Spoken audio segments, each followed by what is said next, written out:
Good morning students. मैं Vivek Singh Mahariya sericulture के एक आगे वाले वीडियो में आप सबका स्वागत करता हूं। और अब हम सेरिकल्चर की पिछली क्लास से आगे बढ़ते हैं। पिछली क्लास में हमने पढ़ा था कि जो मोथ हमारे सिल्क प्रोडक्शन में काम आते हैं वो मुख्यतः दो फैमिली से होते हैं। प्रथम फैमिली उनकी सेटेनिडी है और एक दूसरी फैमिली उसकी बॉम्बेसिडी है। सेटेनिडी के बारे में हम पिछली क्लास में पढ़ चुके थे। पिछले वीडियो में हमने उसके बारे में सेटेनिडी के कौन कौन से मेंबर हैं और उनका कॉमन नेम क्या है, किस प्लांट पे वो फीड करते हैं और उनसे प्रोड्यूस होने वाला रेशम किस प्रकार का होता है, ये हम पिछली वीडियो में बात कर चुके थे। आज की वीडियो में हम बात करेंगे दूसरी फैमिली बॉम्बेसिडी की। तो हम स्टार्ट करते हैं। नेक्स्ट फैमिली है हमारी बॉम्बेसिडी। जैसा कि हम जानते हैं कि बॉम्बेसिडी में जो मुख्यतः हमारा जो सिल्क मोथ होता है वो हमारे लिए वो होता है बॉम्बिक्स मोराई। बॉम्बिक्स मोराई वो सिल्क मोथ है जिसे दुनिया में अधिकतर, अगर किसी सिल्क मोथ के बारे में कोई बात की गई है या अधिकतर जिसके बारे में बात की जाती है वो बॉम्बिक्स मोराई होता है। हम यहाँ देख रहे हैं कि मैंने बॉम्बिक्स और मोराई को अलग अलग लिख के उनको अंडरलाइन किया है। ये अंडरलाइन हम आईसीजेडएन के रूल के अकॉर्डिंग ही करते हैं।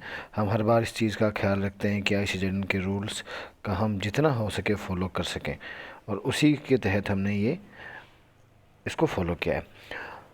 हमने हमारे पिछले वीडियो में पढ़ा था कि रेशम के उत्पादन या रेशम कीट से रेशम प्राप्त करने की विधि का चाइना में खोज हुआ। तो ये रेशम कीट भी मुख्यतः इसकी मातृभूमि चाइना ही है, चीन ही है।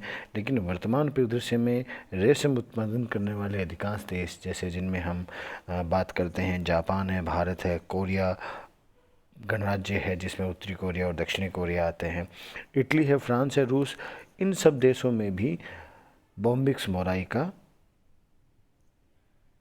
मोराई पाला जाता है और इससे रेशम का उत्पादन किया जाता है। चूँकि ये जो कीट था वो नियोलिथिक एज में ही इसे घरेलू बना लिया गया था, इसे पालने लग गए थे। तो ये सबसे ज़्यादा मोस्ट डोमेस्टिक सिल्क मोथ है, यानी इसे घरेलू सिल्क मोथ अगर हम बात करें जो आसानी से पाला जा सकता है तो वो हमारा बॉम्बिक्स मोराई ही होता है जिसे हम आसानी से पाल सकते हैं।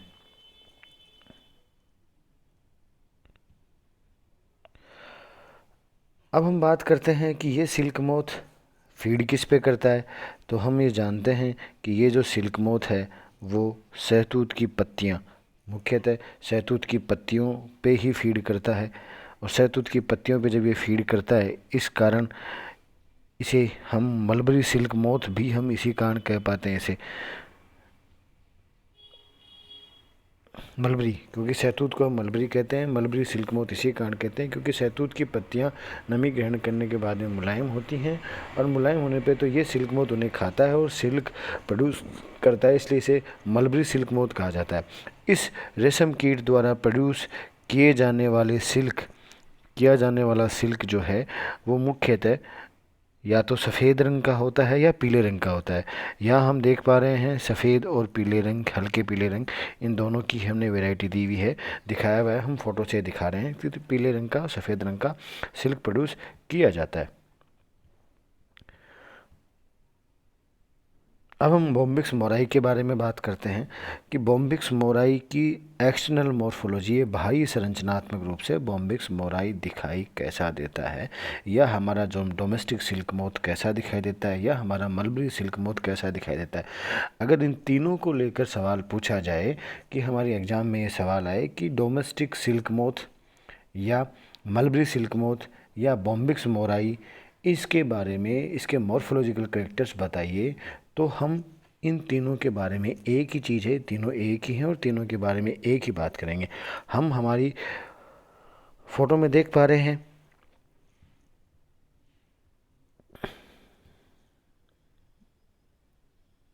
कि इस मौत का जो शरीर है वो 4 से 5 सेंटीमीटर लंबा होता है। 4 से 5 सेंटीमीटर लंबा होता है। और शरीर, हम आर्थ्रोपोडा के मेंबर्स को जानते हैं कि इनका शरीर जो होता है हेड, थोरैक्स और एब्डोमेन में बटा हुआ होता है। यहाँ हम देख पा रहे हैं कि हेड है, थोरैक्स और एब्डोमेन है। और दूसरा, इसका जो कलर है वो पीले क्रीम या हल्के पीले सफ़ेदी लिए हुए इसका कलर होता है। हमने आसानी से सिल्क मौथ हम जब देख पाएंगे तो इसको हम कलर आइडेंटिफाई कर पाएंगे। इंसेक्ट है तो ऑब्वियसली है इसकी इसके सर पे एक जोड़ी एंटीना पाए जाते हैं। एंटीना के साथ साथ इस पे एंटीना के साथ साथ इस सिल्क मोथ पे एक जोड़ी संयुक्त नेत्र पाए जाते हैं। हम जानते हैं आर्थ्रोपोडा के जो मेंबर हैं उनमें कंपाउंड आई पाई जाती है, ताकि उन इंसेक्ट में मुख्यतः कंपाउंड आई पाई जाती है और कंपाउंड आई के कारण इनका विजन बहुत अच्छा होता है। इस पर संयुक्त नेत्र, एक जोड़ी संयुक्त नेत्र यानी 2 संयुक्त नेत्र पाए जाते हैं। इसके जो मुखांग होते हैं वो मुखांग हैं, उसमें एक जोड़ी प्रोबोसिस, इस मुखांग में एक जोड़ी प्रोबोसिस होती है जो मुख्यतः चूसने के लिए अनुकूलित होती है।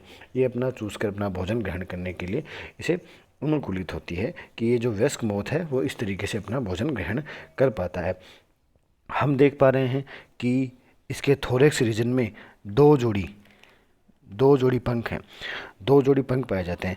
ऊपर वाले पंख को हम फोरविंग कहते हैं, और जो ऊपर से कुछ ऊपर वाले पंख के कारण जो नीचे वाला पंख ढका हुआ होता है इसे हाइंड विंग कहा जाता है। 2 जोड़ी पंख हैं यानी कुल मिलाकर 4 पंख हो जाते हैं। थोरैक्स रीजन में 2 जोड़ी पंख पाए जाते हैं। और चूंकि आर्थ्रोपोडा है तो जॉइंटेड अपेंडेज पाए ही जाएंगे। इसके थोरैक्स पे 3 जोड़ी टांगें पाई जाती हैं और तीनों जोड़ी टांगें जॉइंटेड अपेंडेजेज में होती हैं। मुख्यतः वो संधियुक्त उपांग होते हैं। अब हम देख रहे हैं इस डायग्राम में, हम देख रहे हैं कि इसके मेल और इस डायग्राम में हम देख रहे हैं कि हम देखेंगे कि मेल और फीमेल में अंतर क्या होता है। तो हम देख पा रहे हैं